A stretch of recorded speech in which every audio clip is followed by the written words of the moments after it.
I'm Paul Francis, and I've been a technologist all my life. I'm still a technologist, so I'm probably about Jeff's age here, but I haven't yet made the morph into business. I don't think it's possible for me. So I come here from a different point of view because I've been working on anonymization technology, and this is what I'm going to talk about. And actually, my introduction to MyData was, just a couple days ago, really. Because I haven't followed it that much before. I came here to kind of see what people are doing. And my impression now is that the mindset of MyData is all about sort of individual relationships. So you're somebody, you have your data under your control, and then a company comes to you and says, look, if you give us your fitness data and your diet data, we'll be able to give you a very nice health control application of some sort. And you say, that's great, I would love to have that, so here you can have my data, I get these benefits, and everybody's happy. So it's really one-to-one relationship that's happening. And that's fine, but I think in the context of making this more of a valid business model, there's this talk of a data market. And so for me, a data market is now a place where the individual doesn't necessarily have, or the individual being in some sense here the seller of data. And this is not to imply a business model where the individual is getting paid for that data. Maybe he is, maybe he isn't, maybe there's another arrangement. But nevertheless, the individual is kind of a seller of data, and the buyers of data are pretty far away from that seller.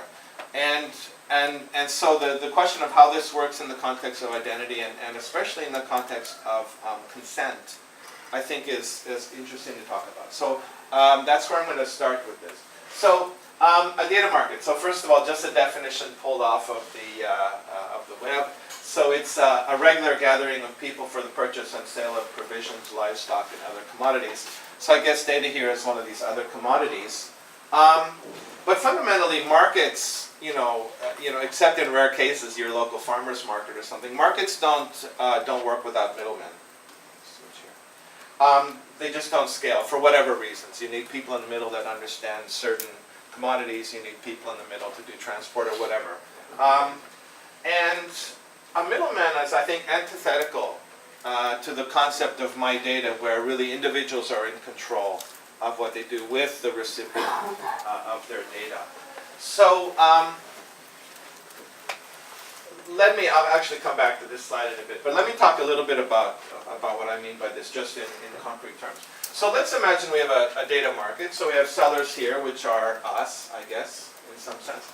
We have buyers, which are various companies that want to use this data for some purpose. In this kind of pure MyData sense, right, each of these buyers would have to work out consent with each one of the individual sellers. And, in the end, this is not going to scale. I mean, this is very much what Jeff was saying as well, that in part, that people don't, even if you have an individual who, yes, wants to be in control and wants to think about consent and do all of these things for these individual relationships, which I kind of agree with Jeff is already a bit of a stretch for most of the population. But in a case like this, where you don't really have a relationship with this buyer, he just wants to have your data for some analytic purpose or something like that. This gets completely out of control. On a market like this, is not going to work. So it suggests something in the middle, middlemen of one sort or another who are going to facilitate this consent. And, in a sense, this is fine, but it sort of helps the buyer more than the seller. So say the buyer, wants to get a bunch of data. He just goes to the middleman and says, I want this data. But the middleman still has to get consent, in principle, from all the sellers for this buyer to get their data. So this doesn't really help the individual in this case, because for every buyer of data, they still have to give consent in some way. So the middleman is not really helping them there. So sort of going back to this slide, in order to scale a data market in a MyData context, in essence, the individual needs to give broad consent to the middleman. He has to say, okay, middleman, I trust you, give this data to whoever.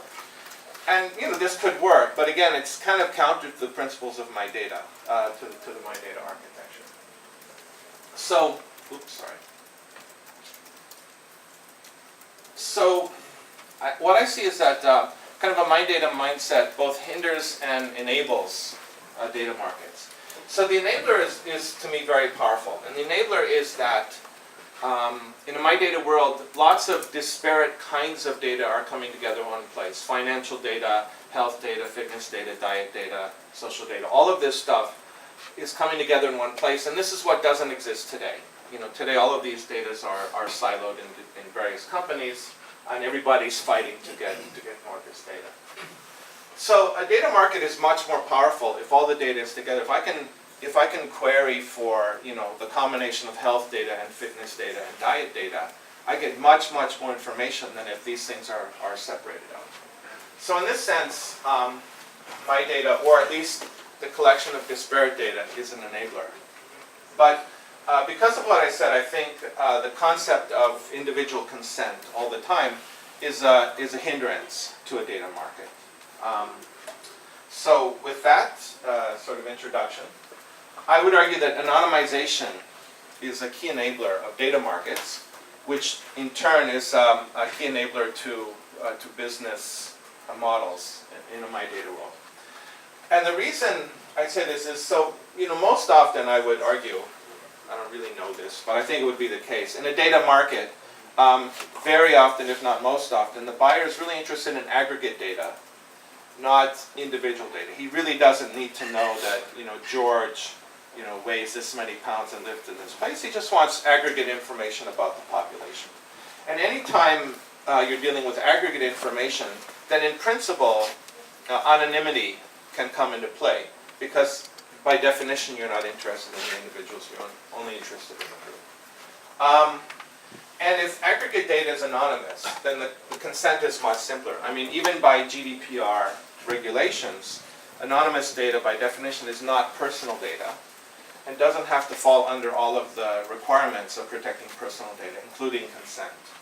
So if the data is anonymous, then really all that has to happen is the seller says to the middleman, yes, you may process my data, but only for the purpose of distributing in an anonymous way. So this really cuts down on the consent, and really at this point the seller does need to trust the middleman because he's giving the middleman access to his data to process it in some way, but he doesn't have to trust anybody else. So he still has a limited number of consents that he has to deal with. Okay. So actually, this is the second talk I've given in this conference, and the first talk was in Tallinn. It was on a GDPR track thing, and mostly I was just kind of quizzing the audience about their concepts of anonymization and how it fits into GDPR. And these are kind of the two things I walked away from. First of all, that people don't trust claims of anonymity. Somebody comes along and says, "Oh, this data is anonymous." People say, "Oh, I don't think so." And the reason is there's just been too many cases in the past where people, many cases where people claim that data is anonymous, that it's safe, and then somebody figures out that it's not. Often in very simple ways, sometimes in rather sophisticated ways, but this happens all the time. And the second is that people don't even trust a data protection authority, really for the same reason, to certify data as anonymous. Just because there's too much expertise involved, they're too complex and so on. And this is a process that we've gone through, myself and my startup Aircloak. And indeed, I think it's a bit of a broken process because the DPAs don't really have the expertise to say this is anonymous. I mean, it's kind of good from a business point of view. You sort of wink, wink, nod, nod. Oh, so-and-so said this is safe, and then the guy who's buying it says, "Oh yeah, it must be safe." Or everybody's happy. But it's a complex business. And now I'll get back to this issue a little bit later on. Okay, so now the talk is going to get a bit technical. Maybe some of you will be happy about that, some of you less so. But this is sort of where this talk is going to go. So I've talked already about how a data market, the buyer may be interested in aggregate data. Then this opens the door for anonymity. Historically, anonymity is very hard to achieve. I'm going to talk about a technology that we call Diffix, which we've developed at the Max Planck Institute, pretty much in cooperation with Aircloak. So it's sort of a joint research project. Aircloak is developing and marketing the technology. And so I'm going to talk about that technology. And then at the end I'll talk about really this issue of how to build confidence in a technology and how to move forward on it. Okay, so first statement, that strong anonymization historically has been very, very hard. I don't want to spend too much time on this. This is just to impress you with a lot of words. There's a product, for instance, called, not a product, it's really a tool, public domain tool called ARX, which is something that's there to allow people to anonymize their data. And it requires an incredible amount of expertise to use. And at the end of the process, either probably your data is useless or it's not very anonymous and you're not necessarily sure why.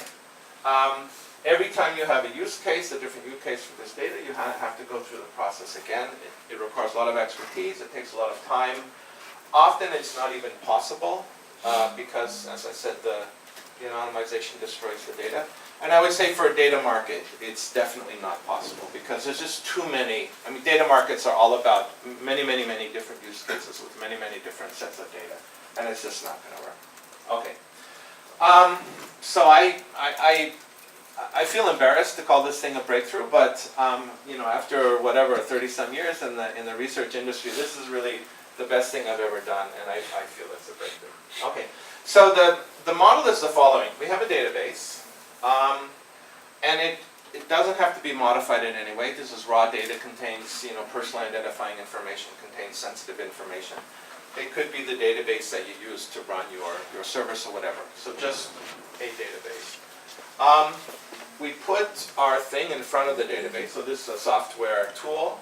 I'll probably refer to it as a box. But it sits in front of an unmodified database. And it sits inside the security parameter of the data. So if this is a bank with its own data and it has its own security infrastructure, our system sits inside that secure infrastructure. So that's how we get deployed. And then we open an SQL interface to an analyst or an application that wants to access this data. SQL queries are made to our box. We talk to the backend database. We aggregate the answers, and then the answers to the SQL queries are anonymized. So it's a very in many aspects, it's a very useful model because this thing over here doesn't have to think of the data in any other way than SQL data. This backend database doesn't have to be SQL, but it can be. Okay, so that's the deployment model. This box really doesn't need to know very much about the data. It's quite easy to configure. So I don't want to spend too much time on this, but basically a database might typically look like this. So this would be, say, a medical database. You have multiple tables, some medical history, some information about the patients, some information about payments, and so on. And typically in a relational database, this is tied together by some identifier in the system.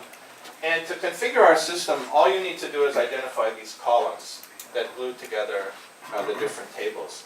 You don't need to know what data is sensitive, what data identifies users, or anything like that. So the configuration is pretty simple. And in one exercise, actually, we did configure this to a working clinical database. The database had about 120 distinct tables with user data in it. It took about 30 minutes to configure it. Okay. This is just, again, to impress you a bit. We have much of SQL. We don't have all of SQL for various reasons having to do with the anonymization. But we can do joins, wheres, group bys, havings, count, sum, average, and max, various things like this. So it's really sort of the bread and butter of SQL that we offer. And this is, so I said back here that we open an SQL interface. An application can talk to that interface, and we built a simple application which looks just like an SQL client, basically. So this is our kind of user application for the system. If you've used an SQL client, it really operates just like that. You have information about the tables and the columns. You put in your SQL, you hit run, and you get some data out. So I'm going to talk about, this is an anonymizing system. How am I doing on time, by the way? 7 minutes. Okay, that's about right. It's an anonymizing system, which means that it's going to distort the data. That's fundamentally necessary. And so I'm going to talk about a little bit how this does that in a couple of ways. And this is how an analyst would have to understand the system. So this is actually a banking database. It's a very simple query, which is just saying, how many people were born in various years. So it just gives you the count of people that are born in various years. So it's maybe a bit hard to see from the back, but the first column is not a birth year. It's just an asterisk. And it says there's roughly 22 people that come under this asterisk. And the reason for that is because there's roughly 22 people in the system who have a unique birth year, or a nearly unique birth year. Maybe there's only 2 or 3 people that have that birth year. So we're not going to give you that information. We're going to hide it because it might be part of some attack, or it might be sensitive information that we want to hide. So it's one thing we would do. A second thing is we give these counts for the birth years in this case, but these counts are not exact. So there's a little bit of noise added, and if you follow, for instance, differential privacy, this is not a new concept. But we tell you as well how much noise is being added. Just so, again, so the analyst has a good idea of what he's dealing with. This number 1.4, it's actually the standard deviation of Gaussian noise that's added to the thing. So, it's plus or minus 3 or 4, so it's not too much noise, relative to these numbers. Okay. And this is just another query. This is simply counting the types of operation. This is actually a Czech banking database. So it's counting the types of operation that took place in the transactions table. And here you can see that the noise is higher. And the reason the noise is higher is because each one of these transactions may be made multiple times by the same user. And so to hide users that have the most transactions, we would have to add noise. So the noise is sort of proportional to the contribution of users to the data. All right. So that's sort of what the analyst can do and what the limitations of what the analyst can do. But it's, again, this is substantially more noise, but then these are substantially bigger numbers as well. So the amount of noise is still quite reasonable for these queries. So that's sort of how the system works from the point of view of the operator or the analyst. And by the way, the maturity of the system is it's running in operational settings. Our biggest customer is a German bank that's using it internally for their own internal data analytics. Okay, just a couple things for those of you who care about the technology behind the anonymization.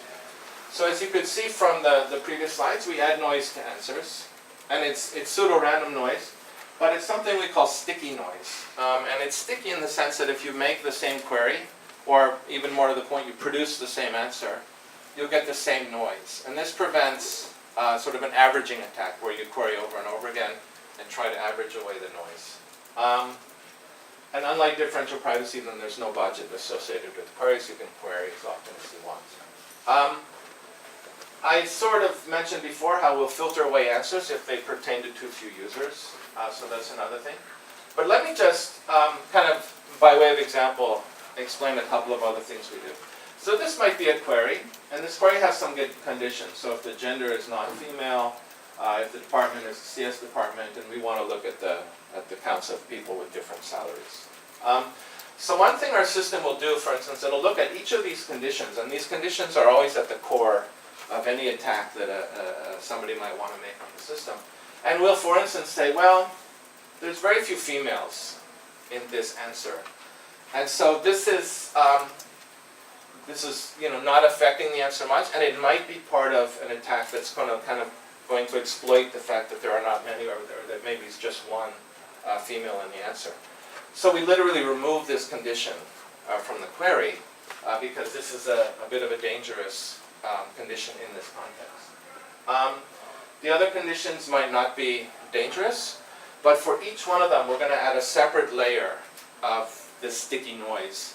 I can explain why in a short time, but this is the sort of thing we're doing. So our system kind of takes apart the SQL, finds these conditions, looks at how much impact they have on the query, removes the ones that have very little impact because they might be dangerous, adds noise for each of the other ones, and then this prevents any attack that we're aware of, but I can't claim it prevents all attacks because we'll see. Okay, so this is my last slide. And it's getting back to what I said before, that people don't trust claims of anonymity, and nor should they, really. And our system is really no different. It's complex. And because it's complex, we cannot really formally prove its characteristics, which is, a negative, but it's reality. I mean, it's life. We've worked with the CNIL, which is the French National Data Protection Organization. They evaluated it. They put some time into it. They said, well, we don't find a problem. But that's, that's what it is, right? It's one or two guys saying we don't see a problem. It's not a definitive, proof or anything that this thing is really anonymous. So the next thing we plan to do, really later this month, is kind of a bug bounty style evaluation of the system. So we're going to open the system to attack, really by anybody, but we expect mostly academics will go for it. Like bug bounty programs, we'll give cash prizes for people who can defeat the anonymity mechanisms in one way or another to a greater or lesser extent. It's really the first thing of its kind, but I think it's a necessary sort of step. I mean, I'd love to see people that have anonymous systems open it to the public in this sense and say, go ahead and attack the system and see how it goes. So this is, I mean, we've tried this certification thing. We're not very happy with the results. So this is really sort of the next step for us in building confidence, both from ourselves and from people that want to use the system to make it work. And that's it.